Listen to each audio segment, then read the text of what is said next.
په دې حالاتو کې چې کوم واکمنان دي که نه لکه ایم پی ای ایم ان ای لیډران د چا سره چې دا حکومت دی هغوی بیا دا ګیله کوي چې تاسو موږ په انډو باندې ولې دا ښه ونه شو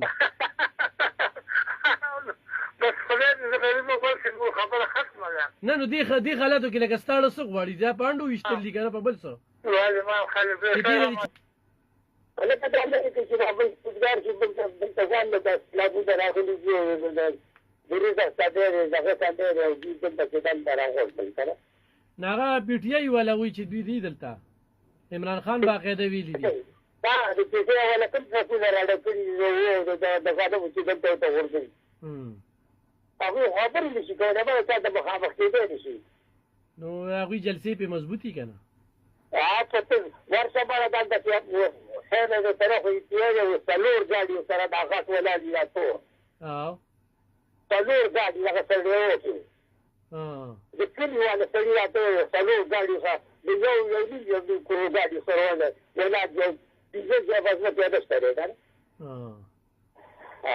صحیح ډېره زیاته مننه چې د کال کولو خو بس دا لکې زموږ بل شي نه دا اوس چې په انډو باندې شتې په دې څه وی دا په انډو باندې شته دی نو بس هغه سره دغه ډول چې په غربي شته دی او غربي سره ډول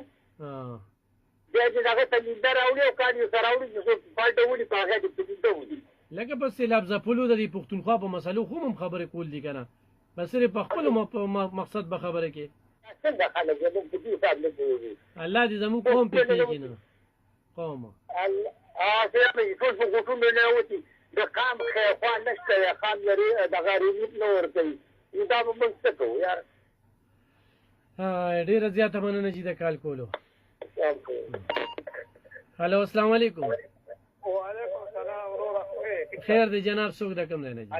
علي خان صاحب ګلشاه خان خبرې کوم د بیله برابر خیر نه هرکلی درته یم جي مسلې که نه جی تر څو زمونږ دا حکمرانان دا بیروکریټ دا چې په پاکستان کې وي که نه نه به زمونږ پاکستان ترقي وکړي او نه به چې کوم دی دا غریب خلک روټۍ وموندي دې غریبانانو ته روټۍ نه میلاوېږي تر څو چې دا غدار خلک نه وي چې دا غدار خلک چې تر څو پورې پاکستان کې که نه دې باندې تفسیرې کېدې وي دا مخکې زه په خپله آرمي نه ریټایر یم او اولدار ریټایر یم او 28,000 روپۍ تنخوا مې وه 28,000 روپۍ په دې وخت کې ښه برکت دی پکې ښه برکت دی پکې ښه برکت خو زه په داسې حالاتو کې د فوج نوکري چې کومه ده که نه خو سیلاب وي خو زلزله وي خو جنګ وي خو هر څه وي دا د مور پلار ته پاتې وي چوټي ورته نه میلاوېږي او بیا په چړۍ باندې چې کوم خلک ناست دي نه په فوج پسې خبرې شروع دا واده مې ولا کړی دی 6 میاشتې بعد وروره 20 ورځې چوټي ورکړې ده په 15 ورځې بلوچستان کې دی بله خبره دا ده چې د فوج تاسو کته چې څومره سخت ژوند دی چې دوی چوټي اخلي که نه نو چوټۍ کې دا وایي چې مور مې مړه ده پلار مې مړ دی رور مې دی دا دي هغه دي ډېر په سخته باندې راځي بیا موږ خلک لګیا یو خبرې ورپسې کوو هلو السلام علیکم خیر دی جناب څوک د کوم ځای نه جي خبرې کوم سرکینه جي رور صحت پر والا باندې خبرې کوم زما مریض دی چې اپریشن کوم که نه نو پرونه ریډینګ هسپتال ته تللي نو هلته راته 35 ورځې ټیپ په صحت کارډ باندې راک ښه څو ورځې 35 ورځې 35 ورځې ټیپ مې راکړه او راته یې 40,000 روپۍ جمع کړه چې مازدیګر ته اپریشن وکړم ښه